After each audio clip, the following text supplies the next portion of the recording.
for contractors seeking mobilization fees as it moves to enforce greater accountability in project execution. The Minister of Works, Senator David Umahi, stated this while inspecting Section 1 of the Abuja-Kaduna-Kano Road Rehabilitation Project, which was previously handled by Julius Baja, but later re-awarded to Influence Nigeria Limited. Senator Umahi noted that contractors would no longer receive the usual 30% mobilization fee unless they had deployed to the site and worked for at least 30 days. The minister defended the government's decision to terminate the contract with Julius Baja, citing the failure to agree on price variations, which the company reportedly pegged at 1.5 trillion naira. He noted that Influence had already met the requirement and that the government would process its mobilization fee. Justifying the policy shift, he explained that the Procurement Act does not mandate the government to pay mobilization fees up front, but only provides an option. The federal government has restated commitment to power infrastructure development to ensure uninterrupted electricity supply in the country. The Minister of Power, Mr. Adebayo Adelabu, stated this in a message to mark the 2025 Ramadan fast in Abuja. He described Ramadan as a period of spiritual reflection, self-discipline, and devotion, stressing that the federal government was committed towards improving the overall well-being of the people. Mr. Adelabu said the federal government would upgrade power infrastructure to address grid instability and expand access to electricity for all Nigerians. The minister said he was aware of the challenges being experienced by Nigerians, especially in the area of electricity supply.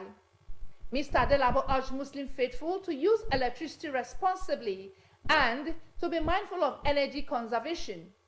He said such action, including turning off unnecessary lights, use of energy-efficient appliances, and unplugging devices when not in use, could reduce energy consumption and ease the burden on the national grid. The minister noted that the Muslim faithful contributed to the stability of the power supply and demonstrated their commitment to environmental sustainability by ensuring effective utilization of electricity consumption. This, he said, was in line with the Islamic principle of stewardship and responsibility over the earth's resources and called for unity and harmony among all Nigerians, regardless of religious or ethnic differences. The federal government, through the Federal Ministry of Water Resources and Sanitation, has commenced the reconstruction and upgrade of the 80 billion naira Alao Dam in Borno State. President Bola Tinubu approved an 80 billion naira intervention fund after the disaster, based on recommendations from a high-powered technical committee led by the Minister of Water Resources and Sanitation, Mr. Joseph Usev, and thus with assessing dam infrastructure nationwide. Mr. Usev emphasized that the reconstruction and upgrade of the dam will directly enhance water supply, flood control, and agricultural productivity in Borno State. The minister explained that before its collapse, the Alao Dam played a pivotal role in providing irrigation for thousands of hectares of farmland and supplying potable water to Maiduguri and its environs. He noted that decades of neglect, climate change impacts, and increased demand had weakened its capacity. The minister disclosed that the reconstruction will be executed in 2 phases over 24 months, ensuring both immediate relief and long-term resilience. Originally built between 1984 and 1986, the dam collapsed on September 10 last year due to severe flooding, displacing thousands and disrupting agriculture and water supply. The federal government has restated its commitment to addressing the food security challenges to ensure that no Nigerian goes to bed hungry. The Minister of Agriculture and Food Security, Mr. Abubakar Kyari, stated this at the Green Agric West Africa Expo, Gawa 2025, in Lagos. The Agro Expo, with the theme Green Agriculture the path to food self-sufficiency in West Africa had farmers and stakeholders in the agricultural value chain in attendance.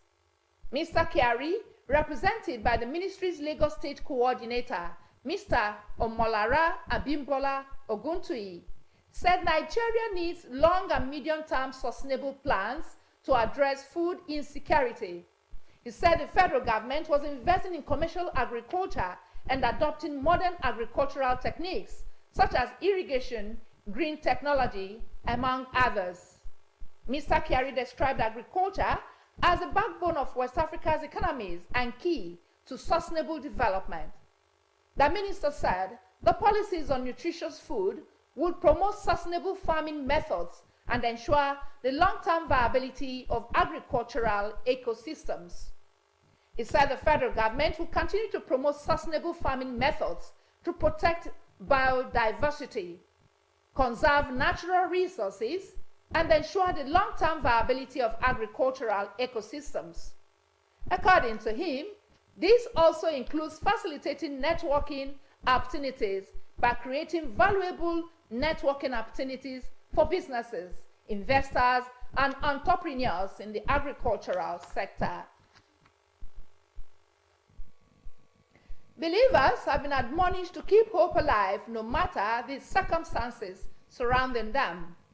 The Delta State Supervisor of the Christian Pentecostal Mission International, Reverend Abraham Triumphant, gave the admonition at the church service in Asaba. Henry Unowa reports.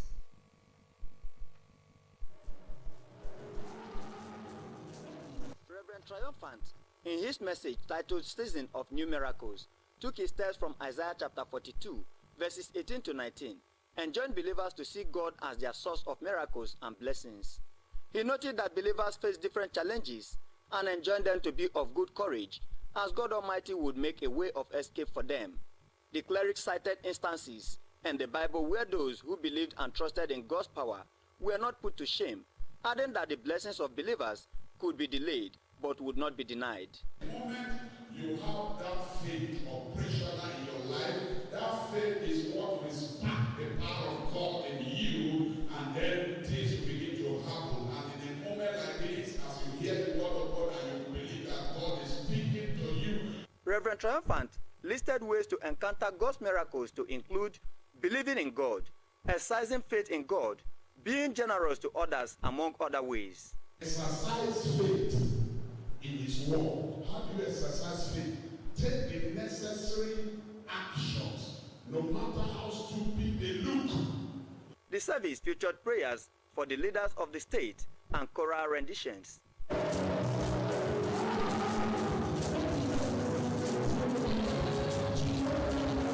Henry Onogwa reporting. The National Association of Nigerian Students, NANS, has raised the alarm over the incessant kidnapping of students of tertiary institutions in the country, calling on the federal government to tackle the menace which has made campuses unsafe for students.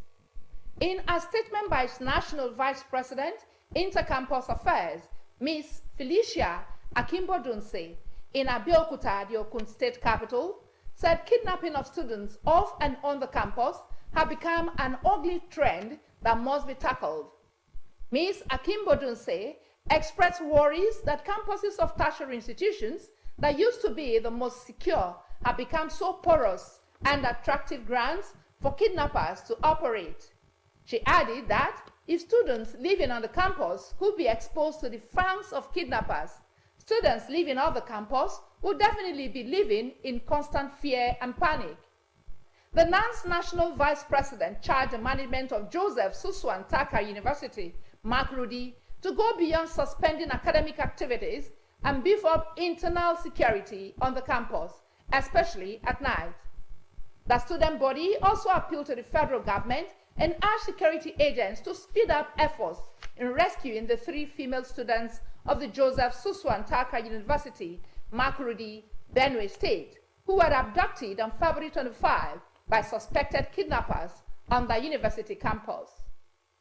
3 female engineering students of Joseph Suswan Taka University, Makurdi, were reported to have been abducted while returning from a night study session within the university premises.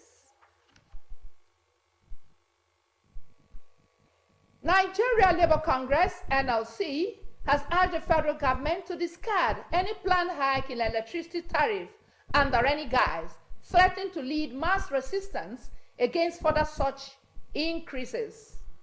NLC, in a communique issued at the end of its National Executive Council meeting in Yola, the Adamawa State, said members of NEC unequivocally rejected the ongoing sham reclassification of electricity consumers by the NEC, which seeks to forcefully migrate consumers from lower bands to band A under the guise of service improvement. This came as it threatened to shut down operations of telecommunications companies should they fail to implement the 35% tariff hike agreed upon with the federal government, as against the 50% earlier approved through the Nigeria Communications Commission, NCC. The Judiciary Staff Union of Nigeria, JUSAN, has disclosed that it has suspended the strike following an intervention by the Chief Justice of Nigeria, Justice Kudirat Kekeredu. The strike was suspended following the intervention of the CGN during a meeting held with representatives of the federal courts, the Federal Capital Territory High Court, judicial bodies, and the national leadership of JUSAN at the union's headquarters in Abuja.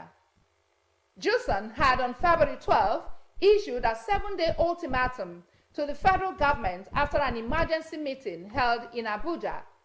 The union demanded the implementation of the new national minimum wage and other benefits, threatening an indefinite strike if their demands were not met. Israel has blocked the entry of all humanitarian aid into Gaza as it demands Hamas agrees to a U.S. plan for a ceasefire extension. The first phase of a truce deal mediated by Egypt, Qatar, and the U.S. expired on Saturday.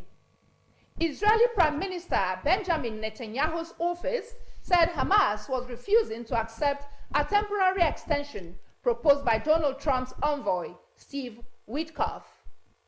A Hamas spokesman said blocking supplies to Gaza was cheap blackmail and a coup on the ceasefire agreement, and urged mediators to intervene. The ceasefire deal halted 15 months of fighting between Hamas and the Israeli military, allowing the release of 33 Israeli hostages for about 1,900 Palestinian prisoners and detainees. The internationally mediated ceasefire plan, originally proposed by Joe Biden, envisages 3 stages. The first phase came into force on 19 January and expired on Saturday. Negotiations on phase 2, meant to lead to a permanent ceasefire, the release of all remaining living hostages, and the withdrawal of Israeli forces from Gaza, were due to have started weeks ago, but have barely begun. Phase 3 was meant to result in the return of all remaining bodies of dead hostages and the reconstruction of Gaza, which is expected to take place years ago. Hamas had previously said it would not agree to any extension of phase 1 without guarantees from the mediators that phase 2 would eventually take place. The chairman of the Nigeria Union of Journalists, NUJ, Delta State Council, Comrade Churchill Oyowe, has described Pa E.K. Clark as an inspirational leader whose voice was vocal in agitating for minority rights and development of the Niger Delta in commensurate measure of her natural resources. Comrade Oyowe stated this when he paid a condolence visit to the Pa E.K. Clark's family at his country home in Kiabodo, in Burutu local government area, in company of some members of the union. He said the visit was to condole with the Clark, Fuludu, and Ambaka Deremo families, and to celebrate the life and times of the elder statesman and nationalist whose demise had created a huge loss to the Ijaw Nation, Delta State, Niger Delta, South-South region, and the nation at large.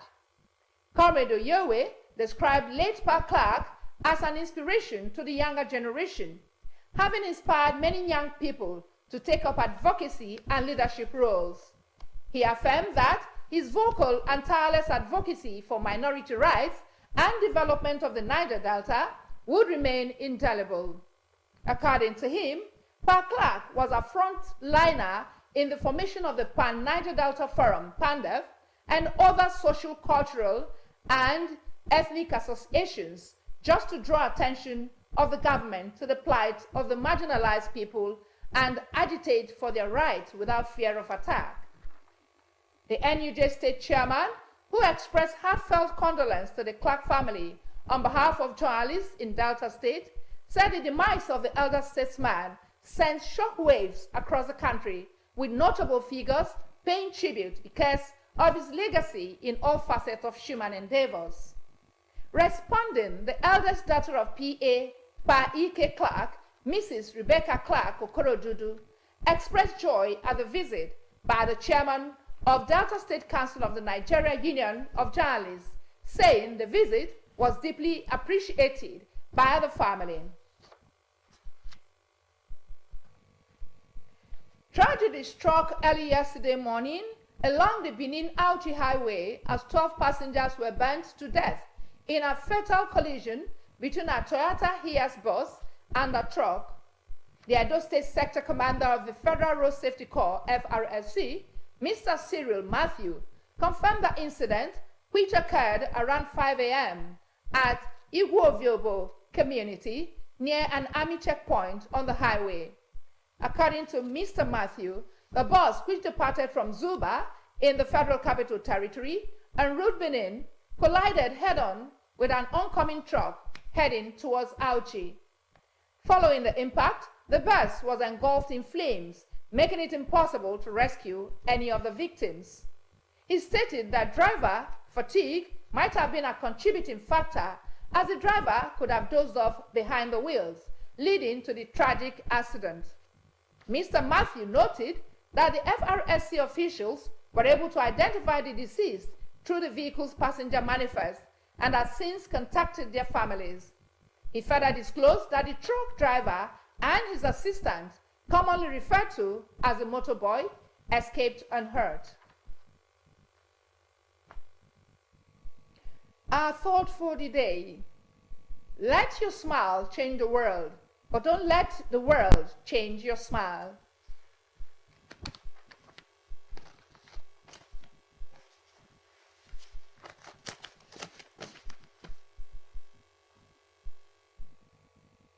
And that's the new segment of Dateline. I am Princess Modi. Have yourselves a blissful night rest. Good evening.